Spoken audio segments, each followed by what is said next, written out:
Welcome to the Morning Route Podcast. I am your host, Shane Johnson.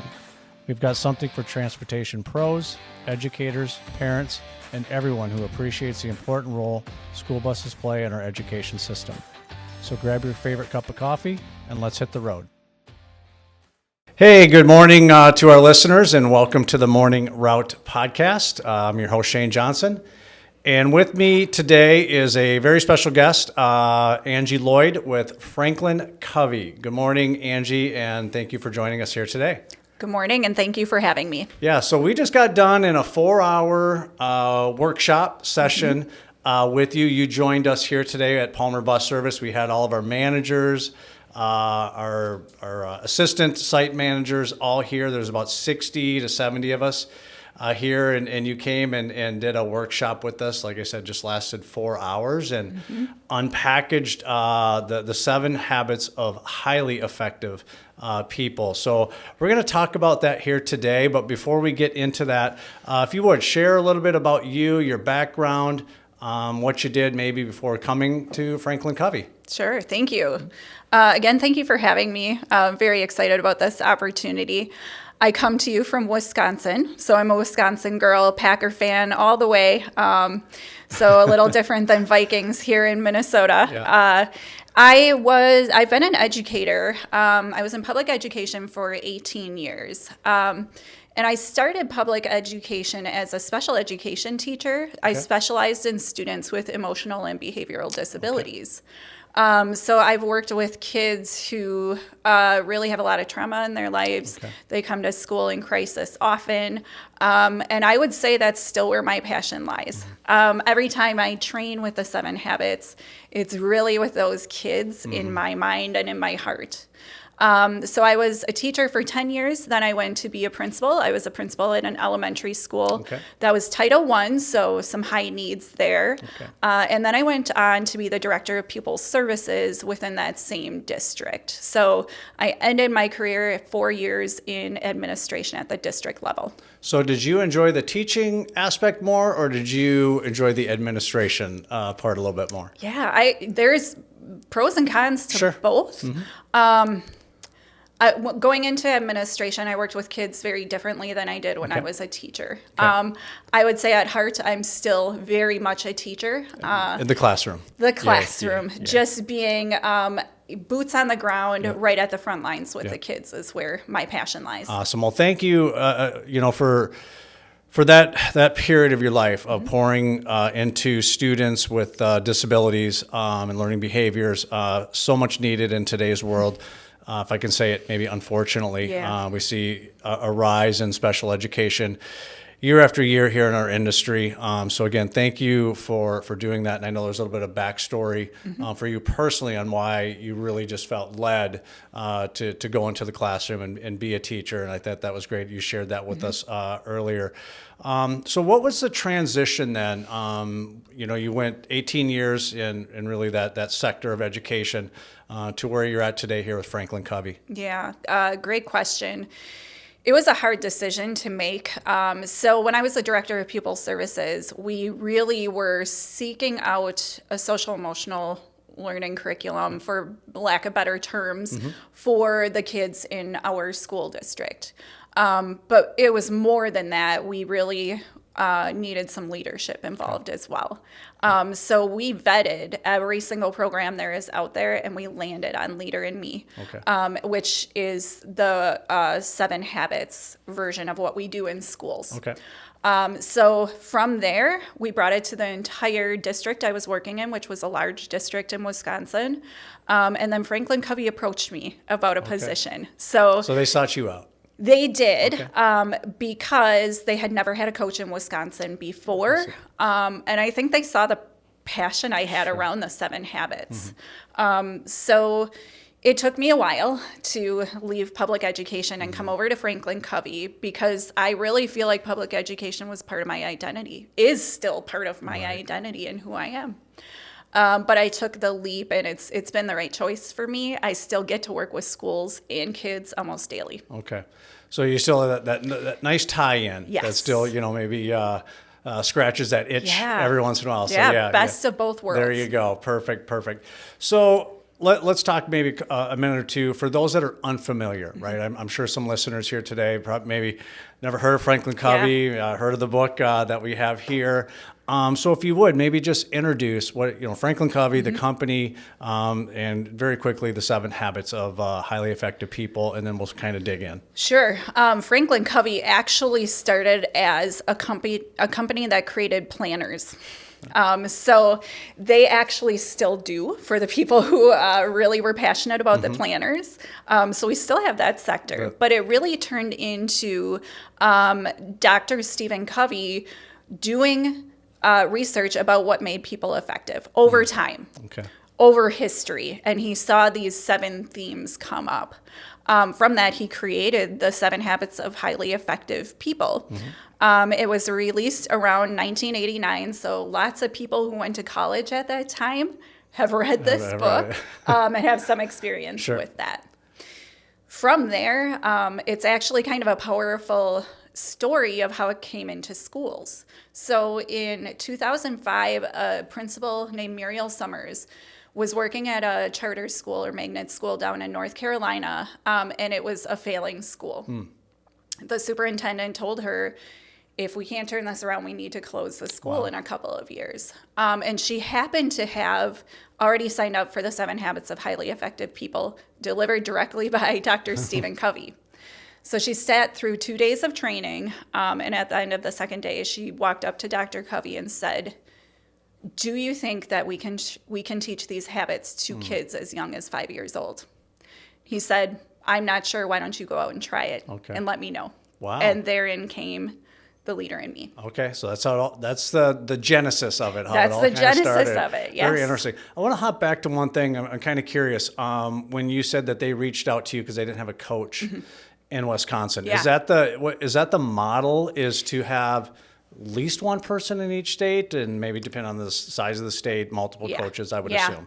Yeah, so we're reaching that capacity right now in Wisconsin because I have both Wisconsin and Minnesota and then Chicago area. I have some schools as well. And so I go around, I'm in schools almost every single day, helping them to implement the 7 habits and the Leader in Me program, really emphasizing those leadership skills. Okay. And then one more on that, just out of my curiosity, what does it take to become a coach? Like, what is the education that you have to go through when you onboarded, and I assume you get training and all that good stuff, right?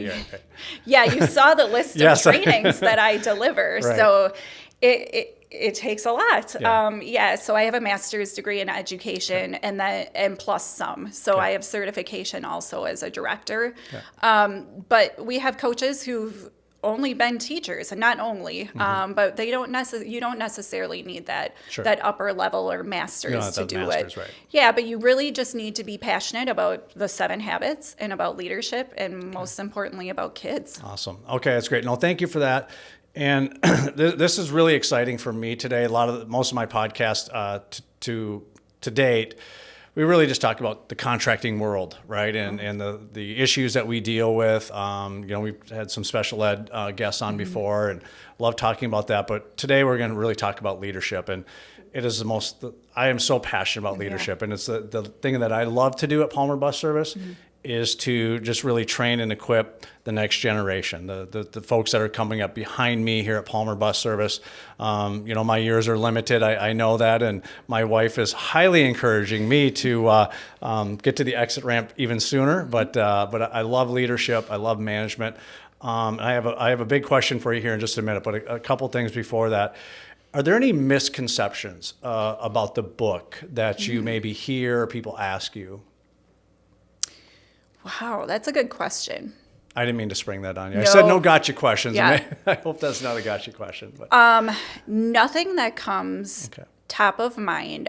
I will say habit 5, which we'll probably get into a little bit here, seek first to understand, then to be understood, will sometimes get questions from folks in the audience.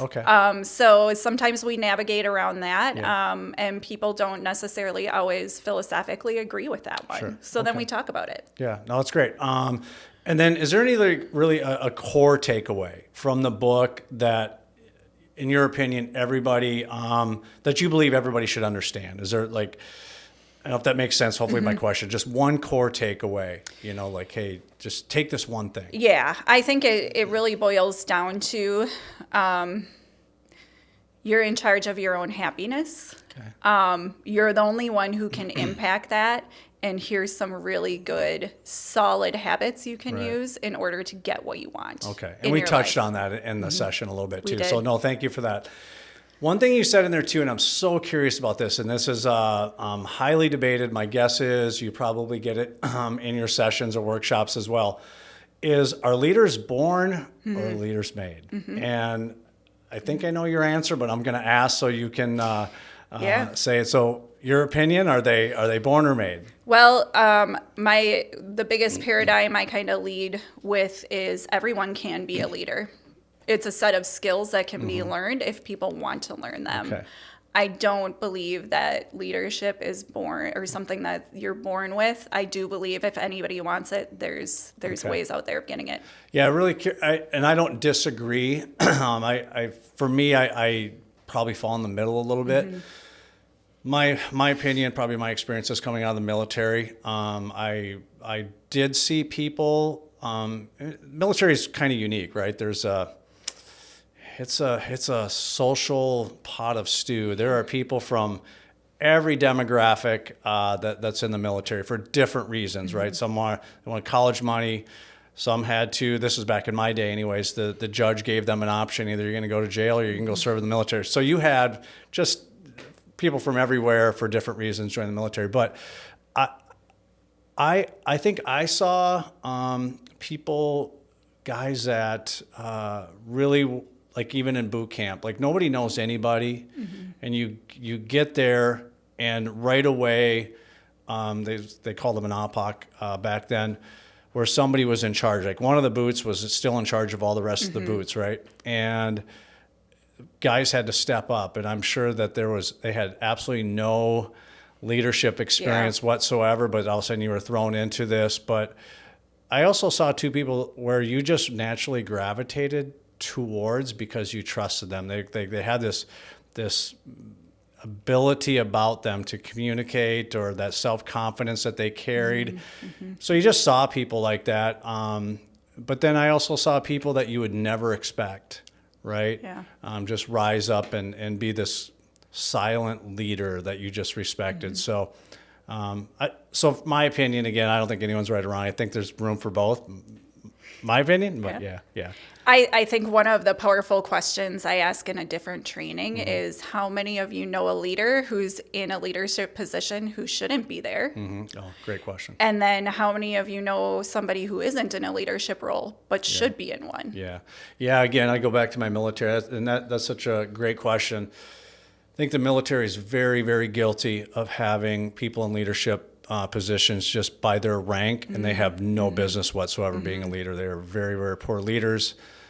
The troops do not want to follow them, but they have to just because of the rank and structure, but bad leaders. So, but then there's more good than there are bad. But I was just curious on that. I wanted to kind of peel that one back a little bit. So great conversation. So let's hop in then. We'll talk about the 7 habits here and kind of let you go through and highlight some of those. But habit number 1 is being proactive. So Covey emphasized the circle of influence in that habit versus a circle of concern. So maybe just take a minute, break that down for our listeners, that circle of influence versus a circle of concern. What does that mean? Sure. So the circle of influence is really those areas in your life where you have influence over. And that's really your proactive work. The circle of concern is something we all have too. Things we're concerned about in our daily lives, but that we can have no impact on. And we really look at the circle of concern as being reactive. So things in your circle of concern are the weather or the things people say about you. You can't impact that. And if you spend all your time there worrying about those things, it's wasted energy. So really putting that work into those things you can influence can make you feel more proactive, and it actually can make your circle of influence grow. Right. Yeah, no, thanks for sharing that. And one thing too that you said, and I asked people this, because a lot of people were always worried about what other people think of us, right? And what they said about us. And then I just challenge people when they may bring that up to me, like, well, so-and-so said, I'll be like, well, is it true? Yeah. Well, no, then what are you worrying about it for? And if it is true, do you need to change something then, right? So you kind of throw that challenge back to them. But yeah, that's definitely a place where people get hung up, right? We get so worried, I think, especially in our society today, of what other people think of us, right? Yeah, and absolutely. To me, it's a real, unfortunately, it's a mechanism, or it's a wall for so many people that they just get stuck there. They do. And it's unfortunate. And I think bringing the circle of influence just into our world of education and bus driving, we cross those lines. When we talk about students and try to problem solve around student behavior, that kind of thing, we often get caught in the things that we can't control. Family life is one that often comes up when we are trying to work through things with kids. Right. That's something we cannot impact, but we spend a lot of time talking about. Working on what we can influence with that child is going to help all of us move forward with that child. Right. Yeah, no, thank you for sharing that, because again, yes, that is something definitely in our industry that so many of us encounter, right, with students and student behavior. Again, a lot of times, children are having a bad moment on a school bus, right? And how can a school bus driver or the aide or the para influence maybe that behavior? What can I do to help the student in this moment now? And there's sometimes you can't do anything, right? And maybe sometimes it is recognizing that. I got to kind of let this go for the next 10 minutes before we get to the school, right? And so again, it's recognizing what can I do? What can I do? Yeah. Yeah, with that. And sometimes the only thing in your circle of influence in that moment is to ask somebody for help. Right. Yeah. Yeah. No, thanks for sharing that. Is there a specific example, again, from maybe your own experience, where being proactive made a significant difference in your life, this first habit? Yeah, I think about that all the time, and I think back to when I was in public education, and it felt very reactive. It felt like a lot of times we were just reacting to things that were happening rather than trying to be proactive to begin with. So I would say, honestly, like my entire education career. Was. Yeah. All 18 years, right? All 18 years just working on being more proactive. Interesting. And less reactive to things. A thing that we just started doing here at Palmer, and I mean literally we just started this here in the last week. Jen and I were at a conference a few weeks ago out at West Point Military Academy, but something that they shared with us that we kind of have brought back here to Palmer, we're just getting the wheels going on this. But it's that proactive versus reactive thing. And they're what they called it firefighting or fireproofing. And just simply put it this way is where do most of us spend our time, whether it even be at our home life, at our work life? Usually we're firefighting, right? We wait for that moment to just blow up and then, 911 versus maybe fireproofing, being on the front end and putting in, measures where we don't get to the 911. Yeah. Right. So it's being the proactive versus reactive. So that fireproofing versus firefighting. So yeah, again, we're just starting this here at Palmer and having something like here, each of our managers have to pick one thing this summer to work with somebody more in the senior leadership on an area that they're maybe just not the best at, maybe there's a little weakness here, and work with somebody to, again, being proactive here, to help me get better in this area of my management or my leadership, and then go into the next school year a little bit stronger in that area. So, yeah.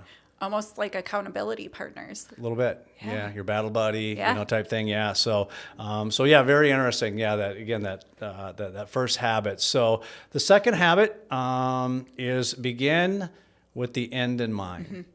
So if you would, maybe take a moment and again, walk our listeners through what is that one? Sure. So comes right on the heels of be proactive, and begin with the end in mind means that you're planning.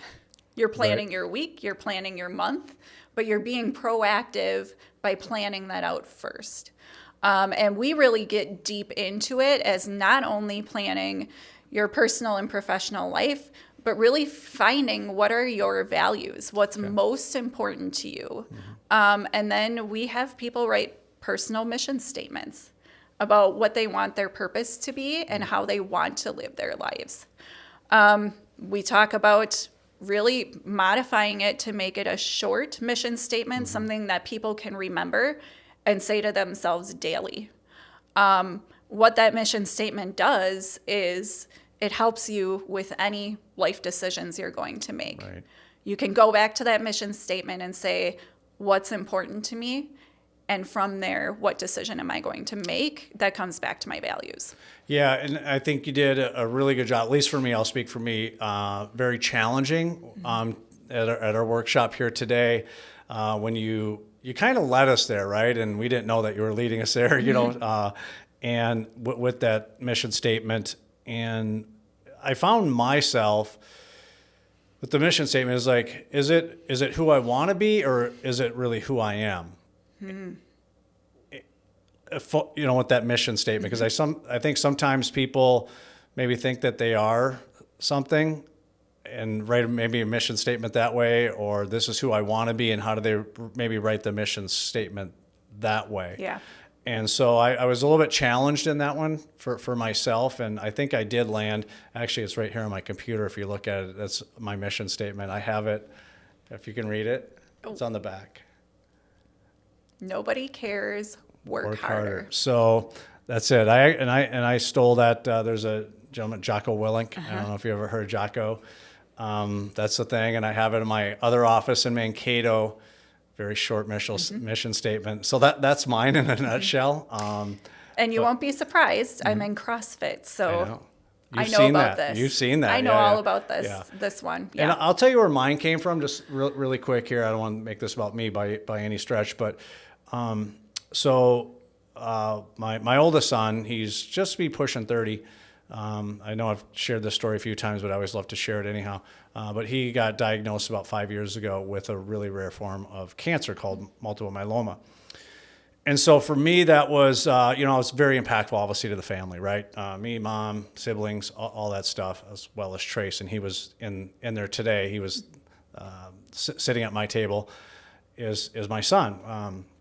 And so it was that intersection of life that you quickly realize there's some things that are just, these are not important. This is like a no factor. And what is really important, and it was obviously family, right? Just goes right to the top. And there's that saying out there, 80% of people don't care about your problems. The other 20% are glad that it's happening to you and not them, right? So with that, and been kind of a Jocko guy for a while, a military guy, right? And I saw this many years ago, and I was like, that encapsulates kind of everything, especially with my son going with the cancers. Like, so for me, this is just mine. Like, nobody cares. So I find myself, in, people always like, hey, how you doing? I'm always like, I'm good. Yeah. I never complain. The reason is because I know that other people out there are more, they're in an unfortunate circumstance probably. More so than me. There's people out there that do have real hurts. They have real problems going on. So many of my things are not, I think it's a problem, but it's truly not a problem. Yep. Right? And so I just find myself like, I don't care, I'm just going to work harder. Yeah. And that may be for other people too. So I work hard for other people. I want to see other people succeed. I just don't put myself first. I have no ego. All of those things, right? And so that's mine. Like, nobody cares, just work harder. Yeah. But my son getting cancer would revolutionize really myself. I took fitness to another level, new level. Just my wife and I, both of us, got really serious about our nutrition, taking care of ourselves, all of those things. But unfortunately, it took something like that for us to get there. But I'm happy we did regardless. But How is he now? He's really good. He's in remission. Thank you for asking. Yeah, he's in remission. He's doing really good. So yeah, he buckles down. I don't think he ever tells anybody what he went through, goes through. You know, he's got doctor appointments a lot and has to deal with all that stuff, and other people do too. And like I said, I'm healthy. I'm good to go. So yeah, I just work hard. Yeah, and I think that mission statement, like you're talking about, when things get tough, it's something for you to come back to and kind of keeps you level. Yeah. Keeps you being yourself, even when things get really out of hand in your life. Right. I think one thing too, I do want to ask for our listeners to, when encouraging them to develop their own personal mission statement, would you recommend, what are some pitfalls maybe to avoid in putting together a mission statement? Yeah, I think avoiding how you perceive other people feel about you. Okay. Keeping that kind of out of it. So as I walked you guys through those different areas this morning, the first one was inspiration. Where do you get inspiration from? And that's just asking you, who inspires you and what are those attributes you appreciate about them? Right. Then moving into your experiences and then your relationships. So it's not about what other people think about you. It's about what's valuable to you in your life and what do you want your purpose to be. It's just really being true to you. Yeah. Right. And it's not worrying about what other people think. Yeah, it's almost like having the courage to say what you really want to say in that mission statement. Yeah, and being confident in yourself. Who am I? So, like I said, for me, that was a challenge. Like, who am I and who do I want to be? And it's like, maybe it's both, and trying to encapsulate that into that for some. Yeah, I think everybody kind of takes their own approach to that. I think some people, they want to really write it as who they want to aspire to be. Yeah. Or a good way of thinking about it is, who does your dog think you are? And trying to inspire, or trying to be that person, aspire to be that person. Right. A lot of times people are like, no, I'm really comfortable with who I am right now. Yeah. And I feel like this is a really good version of myself, so I want to keep this going. Awesome. Yeah, no, that was great. Like I said, very challenging. So thank you for putting us through that exercise and sharing with our listeners here today as well. Habit 3 is put first things first. So take it away. Yeah. We did a lot of work with this one today. So we talked about the 4 different quadrants of time. And then we just really, we talked about those different areas and how to prioritize what's important for you. Right. And we really call priorities the big rocks in your life. And I think the biggest takeaway from habit 3 is those big rocks, those things that are most important to you. So your friends, your family, your community, all of those things, you need to schedule those things first.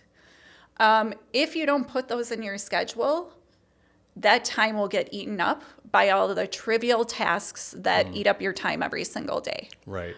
So being intentional about putting those big rocks and planning your week before the week begins can be really powerful to keeping you proactive and helping you begin with the end in mind. Yeah. I think, what I see at Palmer, and my guess is this, if you go across the board for probably just people, right? But especially at companies and everything else, obviously, when you have employees, you're going to run into this. And I know somebody mentioned it earlier, again, in our workshop, was when a driver stops by, an employee stops by to ask a question, and then you're still there 30 minutes later. Yeah.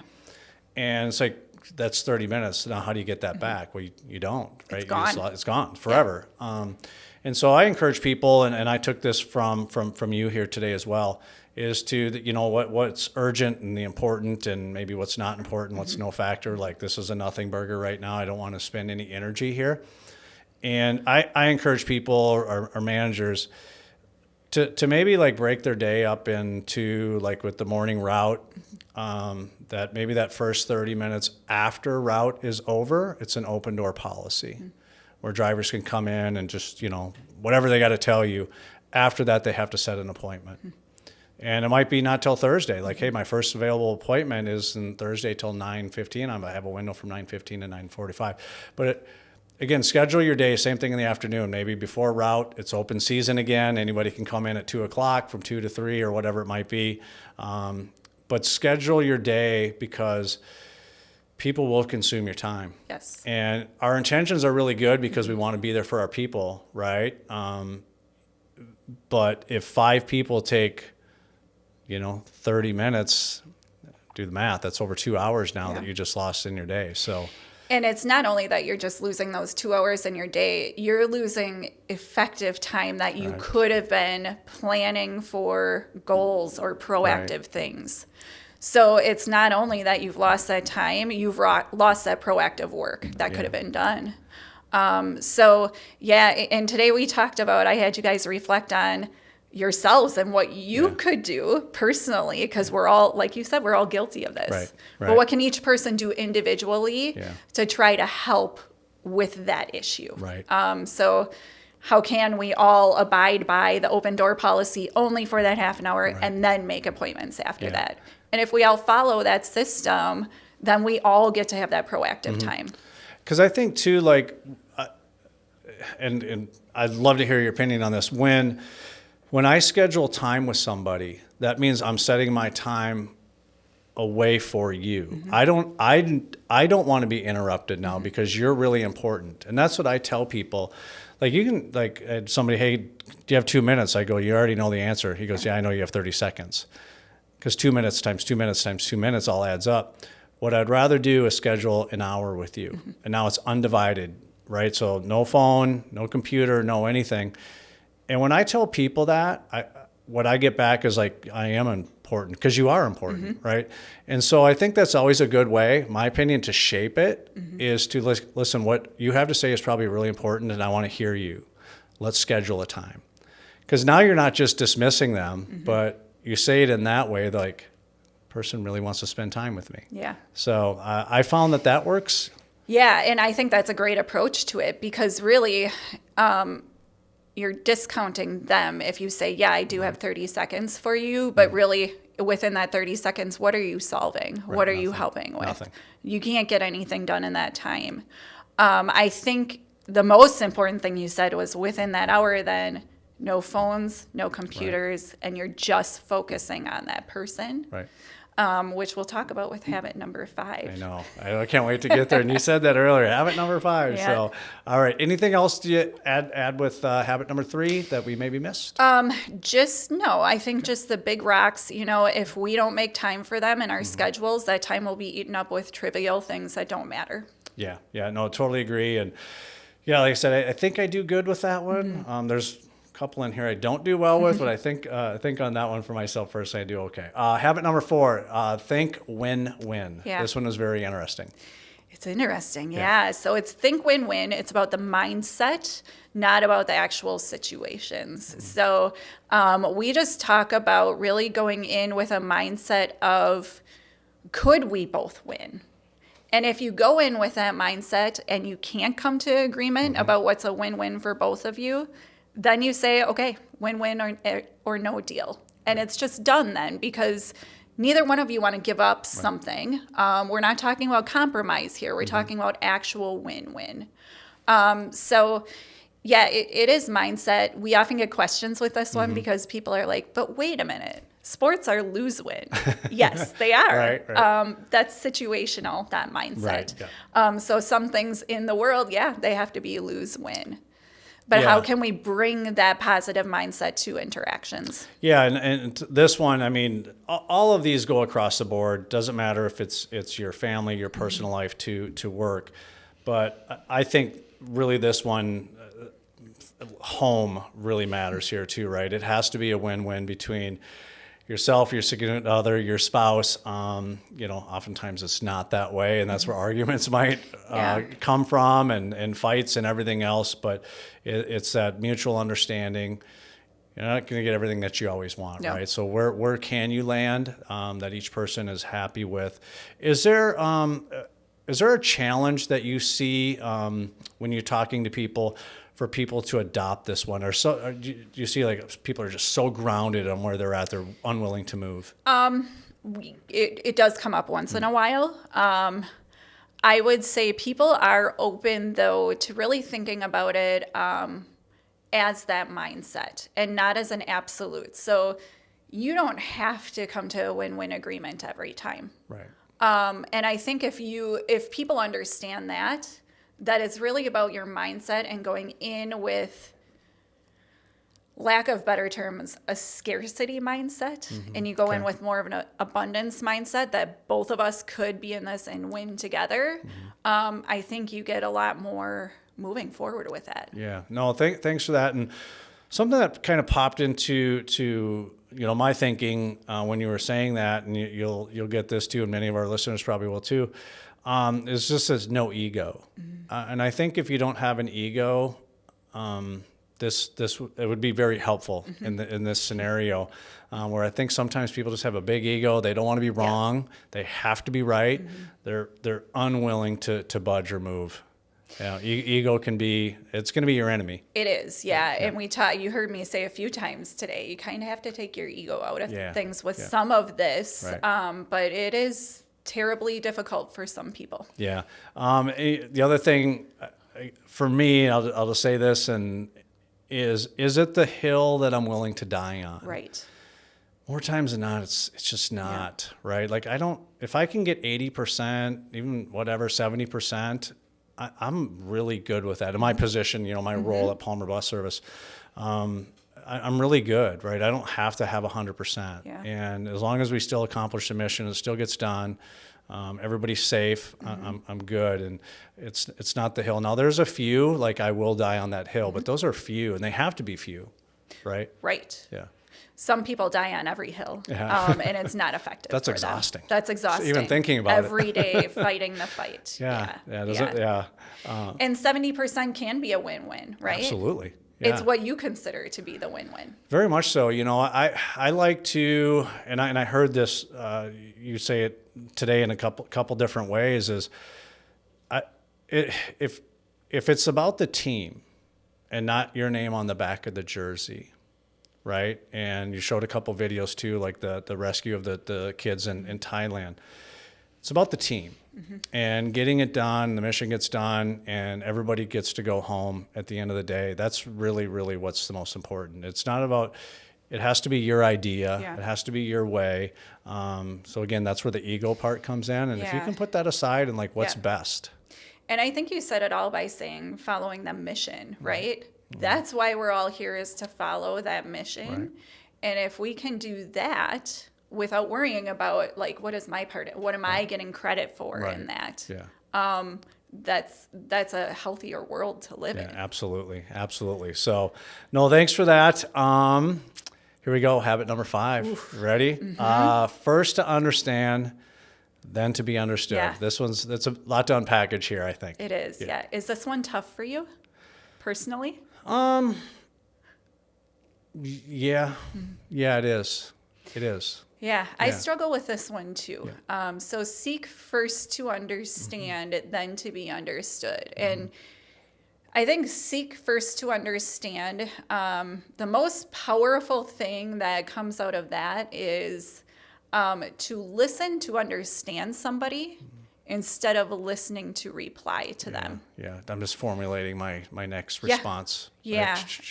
So essentially, if you are only sitting there formulating your reply to somebody, you've essentially stopped listening to them. Yeah. You're not getting fully what they've intended you to hear. Therefore, you don't understand what they're saying. And I think, for me, I'll pick on me. And one of the very first things that you did, you had us write down, what we could do better, both personally and professionally. And I had put down, I think I shared too, an area that I'm not good at that I know I need to get better is at home, is giving my beautiful bride both of my ears and really truly listening versus, all right, hurry up because I have something I have to say, right? Because and it's formulating that, or my fix it mentality, I can fix it. Yeah. And it's not what she wants, or maybe it's not what an employee wants, but and so that's this for me, because I have a red personality. I just want to fix it so we can move on to the next one. I want to check the next box. I want to check the next box. So yes, this one's very difficult for me. Yeah, and we talked about that during training. A lot of us are fixers. We just feel like we need to, when people come to us with something, we want to help them fix it. Yeah. They don't want us to fix it, I know. Essentially. I want to fix it. Yeah, I even talked about how, with my daughter, she's 25 now, but just throughout her life, she would come to me emotional about something, and I would just automatically want to fix it for her. And as I went through the 7 habits and learned a lot about them, I eventually thought, you know what? Maybe she doesn't want me to always fix everything, and maybe she doesn't always want advice. So now what I do with her is if she calls me, in an emotional state or just wanting to talk or whatever, I'll ask her, do you want advice about this, or do you just want me to listen? Yeah. More often than not, she just wants me to listen. But I will give the caveat that I'm the mom, so I still get to give advice sometimes, even if she doesn't want it. Yeah. So. Yeah, of course. Moms can put whatever. Absolutely. So is there, how can, for somebody like me, or somebody that has my type of personality that's listening, how can we become a more empathetic listener? Do you have a tip or two? Yes. I would love to hear it, please. So first of all, don't be afraid of silence. I think sometimes, myself included, silence is uncomfortable, and we try to fill it with words. Yeah. Guilty. Guilty. Yeah. So when you are just listening to that person, even if there's uncomfortable silences, be quiet. And just allow them to talk. Okay.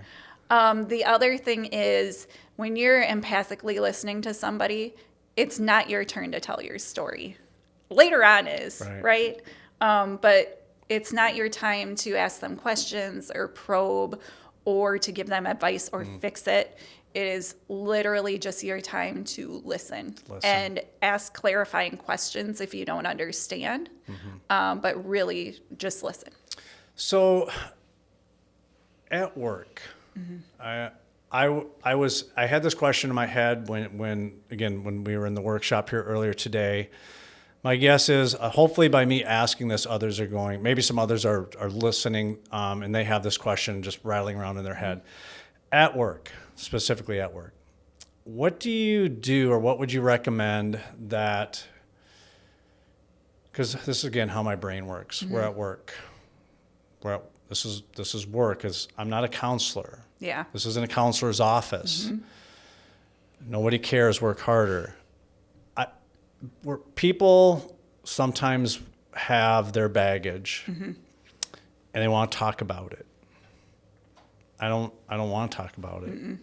And so I'm curious on how this habit maybe fits into that, or maybe it doesn't fit in. And can you say, this isn't the time or place. I'm not your counselor. You're going to have to go get some help somewhere else. I'm not Dr. Phil or whoever. Right? So maybe walk me/us through that. Sure. Okay. So I think when habit 5 is the most effective is when emotions are high. So this is not just an open door policy that you're going to let people come in and you're just going to sit and listen to whatever they want to say to you. Thank you. It's really like when you get into those situations where maybe it's an intense conversation that's happening, or a driver has had something happen, and they just really need to talk to you about it. In those situations, just listening empathically, truly understanding what they say. But by no means is it an open door policy to come in and just talk about your problems or whatever you want. It would have to be, I would say at work especially, pretty based around what you're doing professionally. Obviously, there's some things that happen with family and that kind of thing where people might come in emotional, and you can hear them out about that and help them move forward, but it's not a therapy session. I appreciate hearing that. Thank you. That helps me a lot. So, and hopefully some others then too. So, number 6, habit number 6 is synergize. Yes. Synergize is about valuing differences and coming up with third alternatives. So when we work with others, we're going to work with people who are different than us. Every work situation you're ever going to be in your entire life, you're going to work with people who are different than you. Thank goodness. Yes. Otherwise, what a boring world Very this boring. would be, Yeah, would very be boring. for us, right? I agree. But within that, sometimes it is challenging for us to accept and value each other's differences. So one thing I had you guys do, it's kind of my favorite activity that we do once in a while, is to talk about somebody who really challenges you or frustrates you. And I let you guys talk about that for a full minute. Yep. And the room was buzzing. You Yeah. guys were talking. And then I gave you the next minute, round 2, was that you had to talk about that same person, but only talk about their strengths. Yeah. And what that does, in my experience, is open your mind to looking at that person in a different way, and really valuing what they're bringing to the table. Yeah, and what I found interesting in that session was when you asked the question afterwards, which was more difficult for you? Was it the first one where you had to tell the person that you were going through the scenario? It wasn't a scenario; it was real life. Yeah. Something that frustrates you with them, or was the second one? What do you really like about the person, right? And I think everybody was like, the first one was most difficult. Actually, for me, it was opposite. Because what came of the first one was a really honest and kind conversation. And we each had the same thing that we were frustrated about, was communication and how we communicated with each other, and sometimes lack of communication. Yeah. And so we were both looking at each other at the end of it like we each have the same frustration. Yeah. And it was because though we were finally talking about it, like, this is great. We're on the same page now. So mine was the opposite, because I think sometimes just really having that clear, kind conversation, because that's what it was. It was a kind conversation. Yeah. Something really, really, really good came from that. Yeah. So again, mine was the opposite. I was like, no, the Yeah. first one was the better one of the two. So That's great. yeah. And I think, my opinion, you probably see it a lot. People are really afraid of confrontation and having that difficult conversation. Yeah. And I think if they just looked at it like, we're going to have this conversation because we want to become better for it, or better people from it, better team from it, and looked at it that way versus, this is going to be really ugly and messy and everything else. No, this is going to be really beneficial. So how do you want to look at it going into it? I think that, if you can shape your mind or your thought process that way, Right. it's not a difficult conversation Yeah. to have.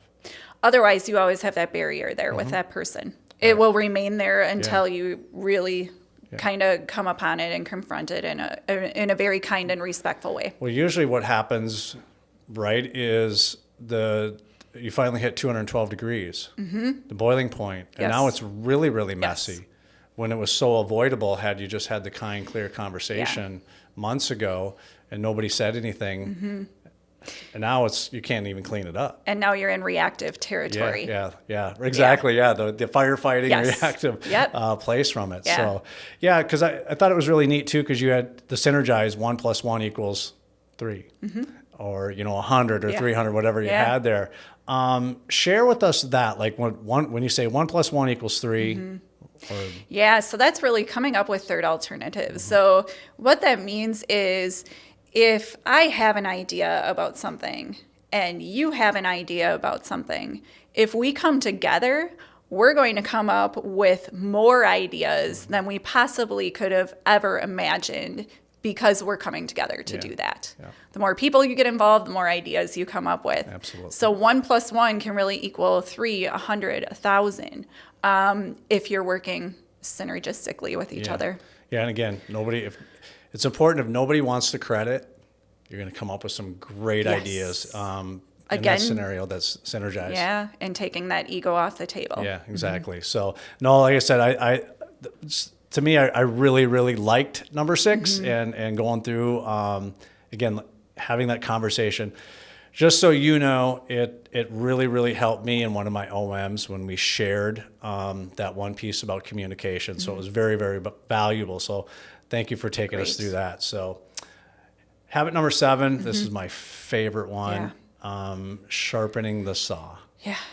I think I'm the most passionate about habit 7 because I let it go at one point in my life and I saw the negative consequences of letting that go. So habit 7, sharpen the saw, is to take care of yourself daily. A lot of times people hear the first part of that, to take care of yourselves, and they don't hear that last part of daily. Daily. But really, if you don't take care of yourself, you can't do anything else as effectively as you would like to. Yeah. Is there some practical ways that listeners here today can sharpen their saw? Just very practical. I like what you said in there too. You just have to start. Yeah, right. You start. just have to, yeah. and starting small. So today we went through some exercises with the 4 dimensions of self. So your body, your mind, your heart, and your spirit. I would take a look at yourself in those 4 areas and say, which area do I really need to bolster right now?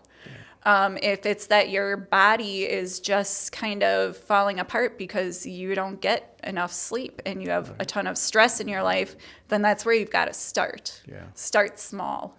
Maybe it's your heart or those key relationships in your life that you need to put a little more time and effort into, then start there. But it's whatever is going to help you feel renewed and rejuvenated every day. Yeah.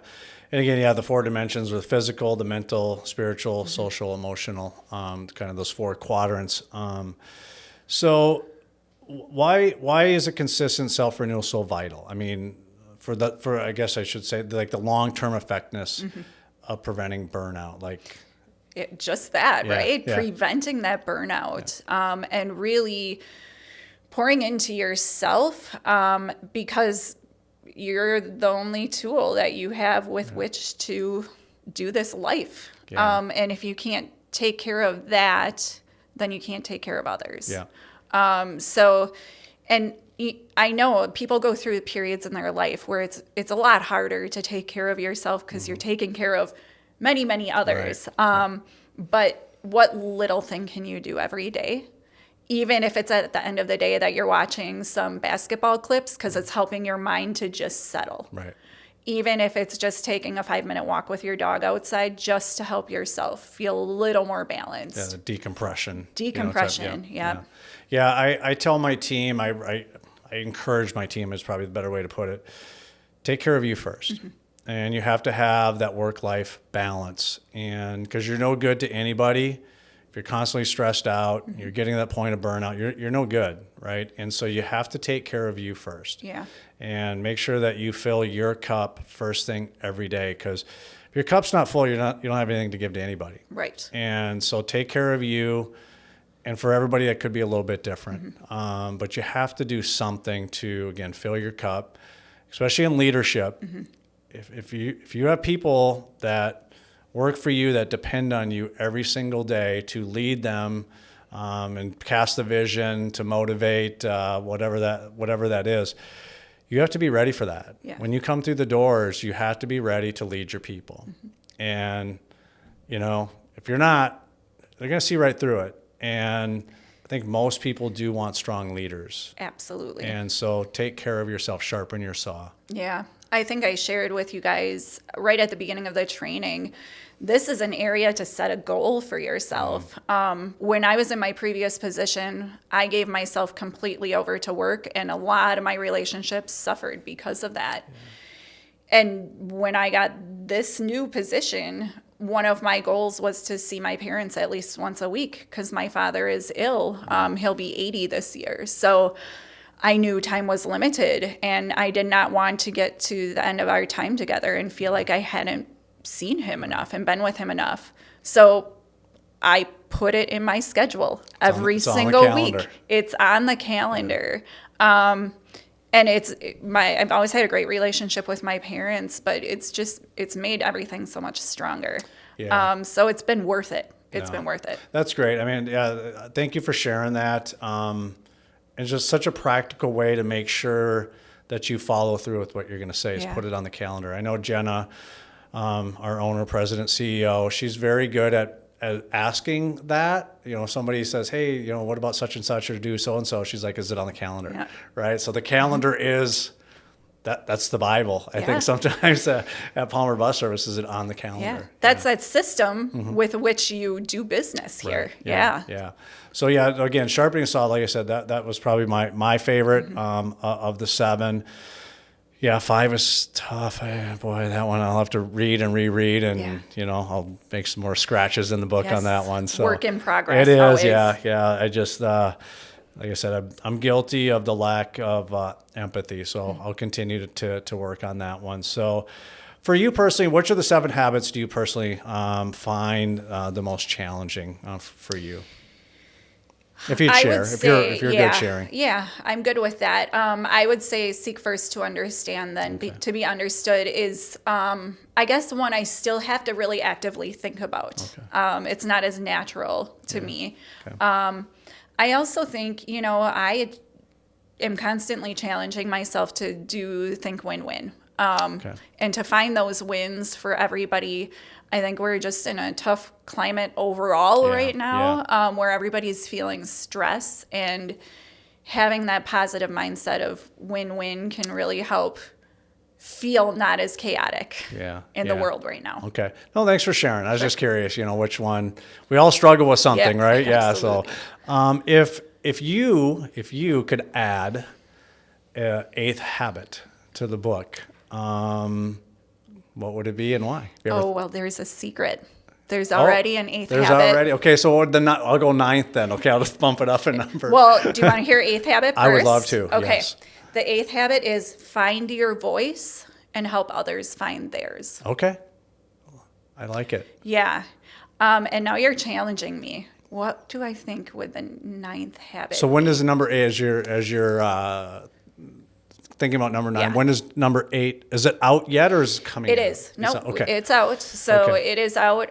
When we teach it in schools, we already teach it to kids. Okay. So, and oftentimes that's the one where kids need some of the most work on is find your voice, but then how do you help out others? Okay. So we bring that in quite a bit. We've added the 8th habit because of that. I would think it sounds like just maybe a lot of being confident in oneself, finding your voice, right? Yeah, being knowing confident who you in are. oneself. Yeah. And standing proud with that. Right. Yeah. Okay.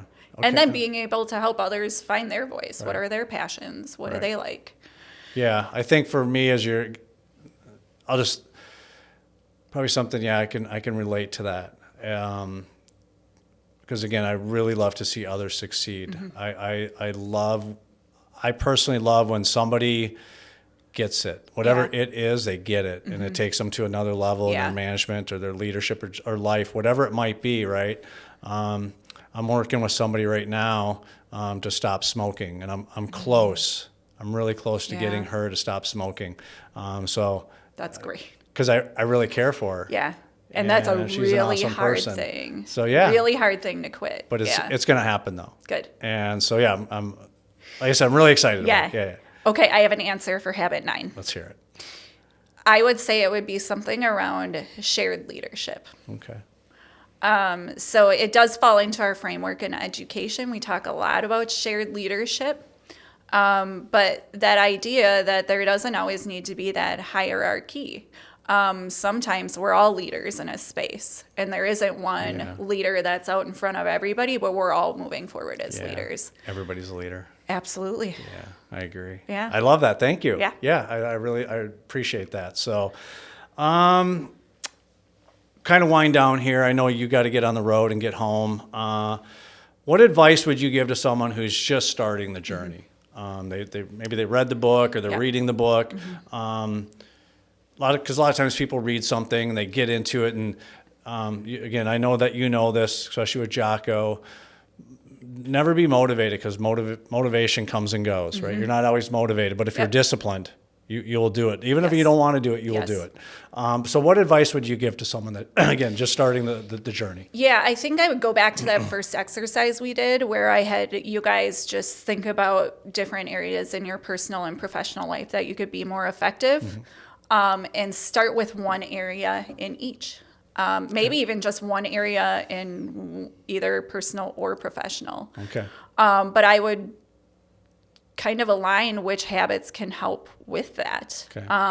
And then what other experiences or things have you heard about that can really help you to improve that and make you more effective in that area, one step at a time. If someone's on the journey themselves, right? They got the book, they found it, they read it.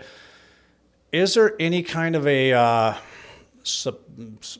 Franklin Covey, how much you want to call it, a support group, or somebody can, maybe it's something online, right? Maybe it's just on Instagram or Facebook. There's a group of people like, hey, just encouraging each other, keep with it. There's lots of stuff out there for that. And within our education world, I know this doesn't impact you guys as much, but within our education world, we have schools that network with one another to really talk about how are we bringing this to students. Okay. Yeah, because again, just that accountability factor. Sometimes people need that, right? A lot of times people need that, right? I'm just getting going. I want to be held accountable, right? So again, thanks for sharing that then too. Yeah, and to that piece, finding yourself an accountability partner, somebody you can be a little vulnerable with, so you can share your goal of what you want to get more effective on. And maybe even follow up with that person weekly, have a weekly cadence to say, this is how far I've gotten. This is the things getting in my way and working through that. I'll see you at the gym at 5. Exactly. And we'll talk about habit number 1 while we're working out, right? Yeah. So again, that accountability piece. Yes. So they'll be like, at the gym at 5. Yeah, we're doing that too. So we'll wind down here once again. So again, thank you so much. I really, really appreciated the workshop that we had for 4 hours. Thank you for staying overtime. Absolutely. Joining me here on the Morning Route Podcast. So here at the Morning Route Podcast, just so you're aware, so in the bus world, probably much like the education world, will be my guest too. Teacher comes in, maybe flips her lights on the classroom, but more than likely probably still has a cup of coffee with her or him. The school bus world is the same thing. Drivers don't go out on route until they have a cup of coffee. So that's what the Morning Route is all about here. So with that, I think this might be the toughest question I ask. I get that from a lot of our guests here. If you could have one cup of coffee with anybody, it doesn't matter what period of time it is. The person could still be alive today. They could be past. It doesn't matter. But one cup of coffee just to sit there and have a conversation with that one person. Who would it be?